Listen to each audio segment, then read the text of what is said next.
आज हम लोग law of conservation of momentum को समझते हैं कि क्या होता है law of conservation of momentum. Law of conservation of momentum में ये बोला जाता है कि जैसे दो आइसोलेटेड सिस्टम है, आइसोलेटेड सिस्टम मतलब दो अलग अलग सिस्टम बिफोर कोलिजन और आफ्टर कोलिजन मोमेंटम जो होगा उन सिस्टम में कांस्टेंट होगा। It states that for an isolated system linear momentum remain constant, यानी कोई भी आइसोलेटेड सिस्टम के लिए तुम्हारा लीनियर मोमेंटम क्या होगा, कांस्टेंट होगा। यानी जैसे अगर कोलिजन होता है दो बॉडी के बीच में, तो उसमें भी हम बताए थे कि momentum before collision is equal to momentum after collision.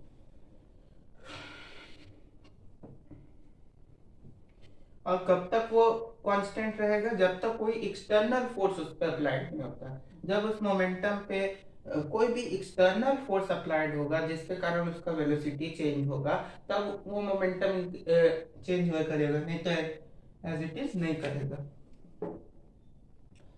तो आइसोलेटेड सिस्टम तो समझ रहे हो, system on which no external force act. Isolated system क्या हुआ, एक ऐसा सिस्टम जिसमें कोई एक्सटर्नल फोर्स ना हो। आइसोलेटेड सिस्टम मतलब नो एक्सटर्नल फोर्स, कोई भी एक्सटर्नल फोर्स ना हो उसमें, नो एक्सटर्नल फोर्स इन्वॉल्व, बाहरी कोई भी बल ताकत उस पर असर ना करे, वो होता है तुम्हारा आइसोलेटेड सिस्टम। अब जल्दी से law of conservation of momentum को बताते हैं।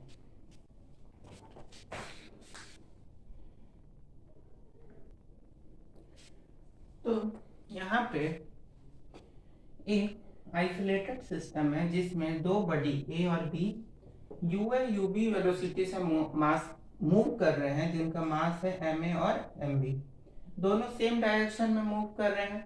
और यहाँ पे यू ए यानी velocity, initial velocity of body A is greater than initial velocity of body C B. तो इस केस में कोलिजन होगा। कोलिजन होने में ए और बी दोनों कोलाइड किए। कोलाइड करने के बाद क्या हुआ कि v फाइनल वेलोसिटी जो है बॉडी बी का, वो ज्यादा हो जाएगा बॉडी ए से। इसको ऐसे समझो कि जैसे यूबी वेलोसिटी जो था, क्योंकि यूए वेलोसिटी यूबी से बड़ा है, तो जाहिर सी बात है कि इसमें जितना ज्यादा वेलोसिटी, जितना इसमें वेलोसिटी ज्यादा है यूबी से, कोलिजन के बाद उतना वेलोसिटी बी में जितना ज्यादा था वो ट्रांसफर हो जाएगा। यानी एम ए, इसका मोमेंटम क्या होगा बॉडी ए का, M A U A plus M B U B, M B U B, ये क्या हुआ momentum before collision, momentum before collision of the system. Momentum after collision क्या होगा, M A V A plus M B V D, ये हो गया momentum after collision. तो momentum ये है बिफोर कोलिजन, ये है मोमेंटम आफ्टर कोलिजन। दोनों मोमेंटम को एक दूसरे के बराबर कर देंगे। Law of conservation of momentum भी यही बात को कहता है कि momentum before collision M A U A plus M B U B is equal to M A V A plus M B V B.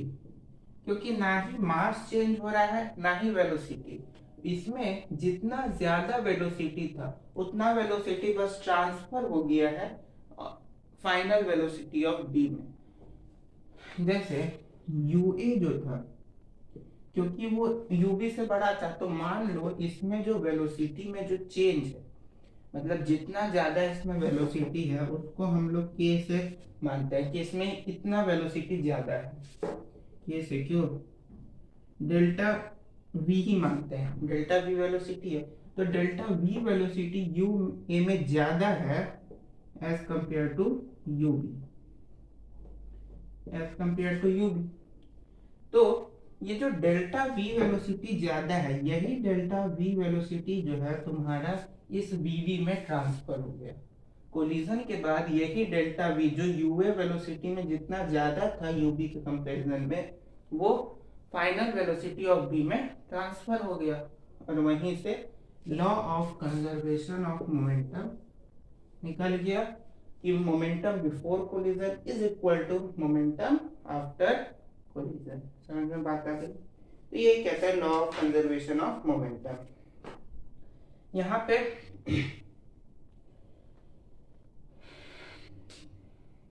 अब इसका प्रूफ बताते हैं, वो देखिए।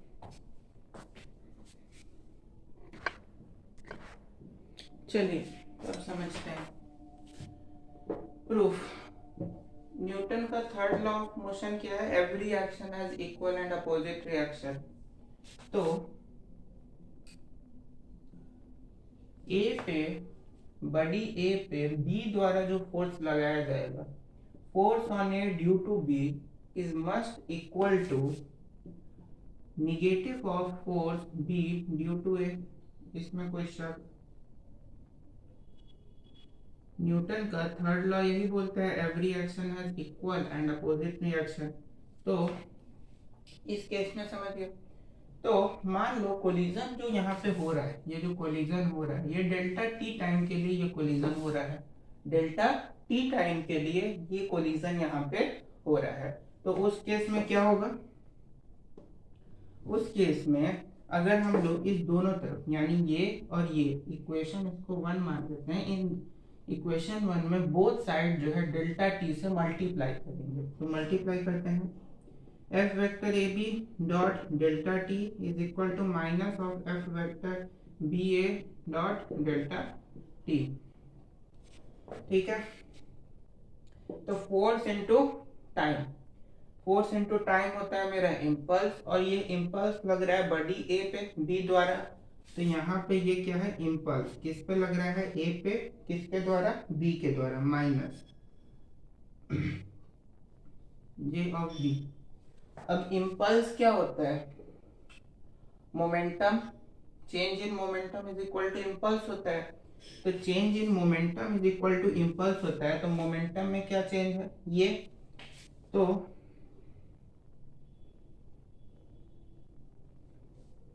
यहाँ लिखते हैं मोमेंटम में क्या चेंज आएगा? M A U A minus M B, M B U B vector, ये तुम्हारा मोमेंटम में चेंज आएगा।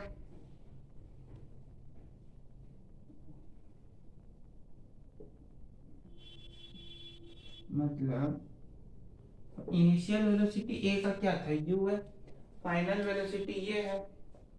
तो change in momentum, change in momentum यानी डेल्टा पी, ये समझ पा रहे हो ना कि फोर्स इनटू टाइम क्या होता है? इम्पल्स। इम्पल्स किस पे लग रहा है? बड़ी ए पे बी के द्वारा, और इम्पल्स होता है चेंज इन मोमेंटम। तो चेंज इन मोमेंटम यहाँ लिख रहे हैं इज इक्वल टू माइनस में अंडर ब्रैकेट बी का मोमेंटम क्या हो गया? Change in momentum M A M B U B minus M B V B, ये हो गया change in momentum of B. तो माइनस से इसमें मल्टीप्लाई करेंगे, तो यहाँ से एम ए कॉमन आ जाएगा, तो कॉमन नहीं लेते हैं क्योंकि हम लोग को पता है law of conservation of momentum के बाद में मल्टीप्लाई ही करना होगा, तो उससे अच्छा छोड़ दो। अब यहाँ के बाद हम आगे इधर लिख देते हैं, इधर लिख दें, इसको इक्वेशन 1 मान लो। चलो तो यहाँ लिखते हैं M A U A vector minus M A, यहाँ वी ए होगा, V A vector is equal to minus M B U B vector plus M B V B vector, ये होगा, यही होगा ना। अब एक काम करते हैं कि जो भी है, जैसे यहाँ पे एम ए यू है तो एम बी यू बी को इधर ले आओ, तो u वाला टर्म सब एक तरफ कर दो, M A U A vector plus M B U B vector is equal to M B V B vector plus M A V A vector. ये हो गया तुम्हारा law of conservation of momentum का प्रूफ। यहाँ पे समझ आया? यहाँ पे लिख देते हैं since impulse is equal to change in momentum. Impulse क्या है? Change in momentum. तो change in momentum of body ए ये हो गया, change in momentum of body B ये हो गया। दोनों को एक दूसरे से ऐड किए, आपका law of conservation of momentum prove हो गया है। ठीक है,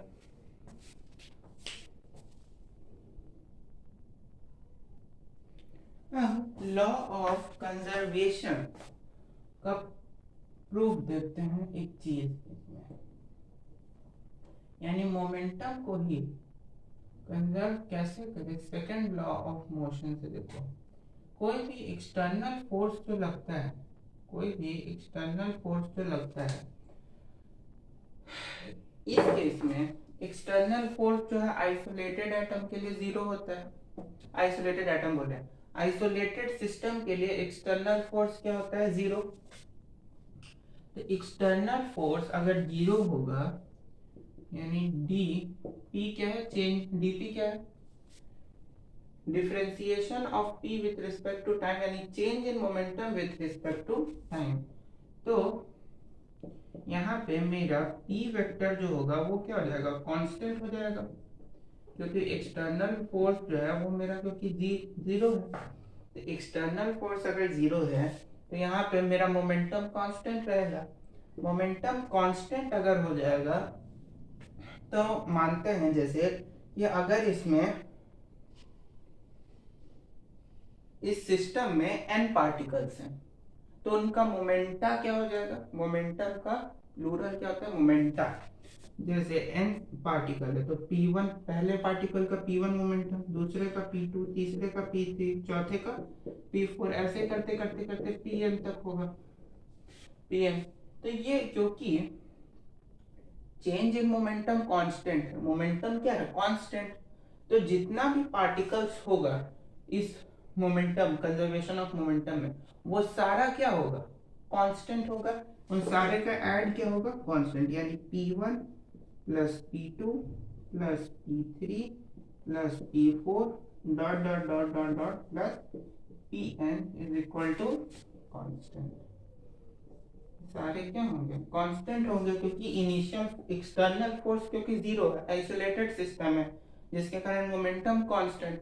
तो अगर फाइनल मोमेंटम कांस्टेंट हो रहा है तो इस सिस्टम में जितने भी पार्टिकल्स का मोमेंटम होगा वो सारे क्या हो जाएंगे? कांस्टेंट हो जाएंगे, क्योंकि इन सारे जितना भी पार्टिकल का मोमेंटम इन सारे को ऐड करेंगे तभी ये ओरिजिनल मोमेंटम आएगा। और अगर ये ओरिजिनल मोमेंटम खुद कांस्टेंट, टोटल मतलब इन सारे पार्टिकल के मोमेंटम को ऐड करेंगे तो टोटल मोमेंटम आएगा, और टोटल मोमेंटम हमको पता है कांस्टेंट। तो इन सारे पार्टिकल्स का जो एडिशन होगा एन पार्टिकल का वो भी क्या होगा? कांस्टेंट होगा।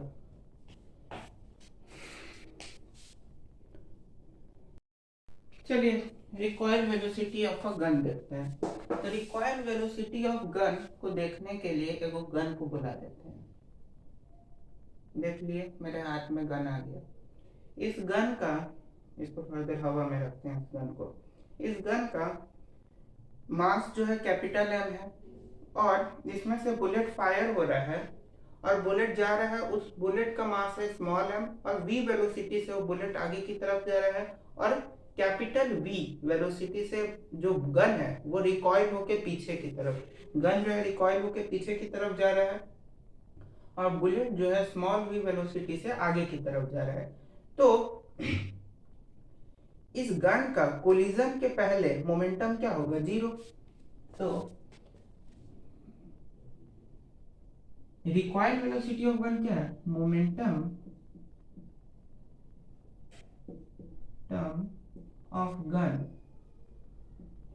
before collision is equal to momentum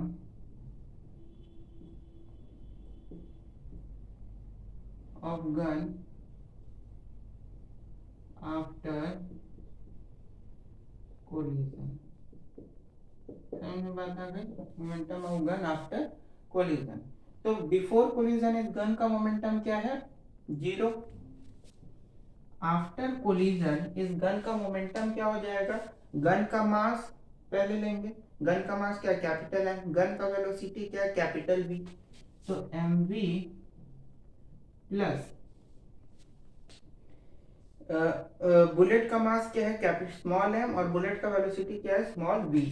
M we, तो इस एम वी को इधर भेजेंगे तो minus M V is equal to M V. हम लोग को क्या बोल रहा है?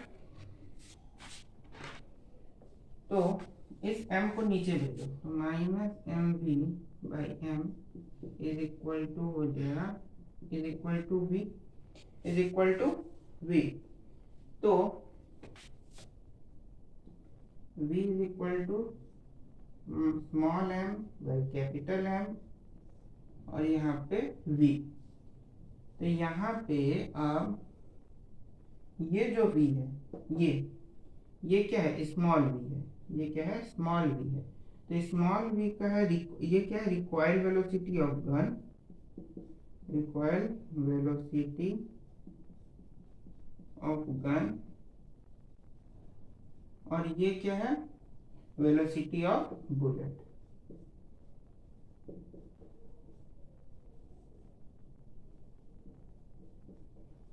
ठीक है, वेलोसिटी ऑफ बुलेट, ये स्मॉल v। तो ये था तुम्हारा। यहाँ पे ये जो निगेटिव साइन है, ये निगेटिव साइन क्या शो कर रहा है? रिलेटिव मोशन, यानी